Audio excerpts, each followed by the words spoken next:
भारतीय फजाइया एक और लड़ाका तैयारे से महरूम हो गया। भारतीय फजाइया का लड़ाका तैयारा जगुआर राजस्थान में गिरकर तबाह हो गया। वाकये में एक पायलट हलाक हुआ।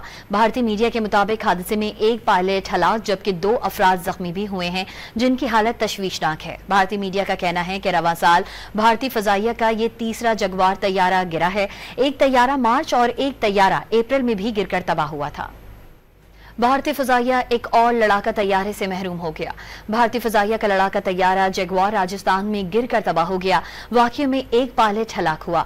भारतीय मीडिया के मुताबिक हादसे में एक पायलट हलाक जबकि 2 अफराद जख्मी भी हुए हैं, जिनकी हालत तशवीशनाक है। भारतीय मीडिया का कहना है कि रवा साल भारतीय फजाइया का ये तीसरा जगुआर तैयारा गिरा है।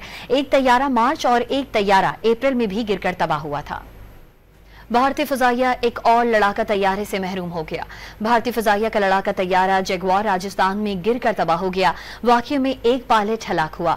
भारतीय मीडिया के मुताबिक हादसे में एक पायलट हलाक जबकि 2 अफराद जख्मी भी हुए हैं, जिनकी हालत तशवीशनाक है। भारतीय मीडिया का कहना है कि रवा साल भारतीय फजाइया का ये तीसरा जगुआर तैयारा गिरा है। एक तैयारा मार्च और एक तैयारा अप्रैल में भी गिरकर तबाह हुआ था।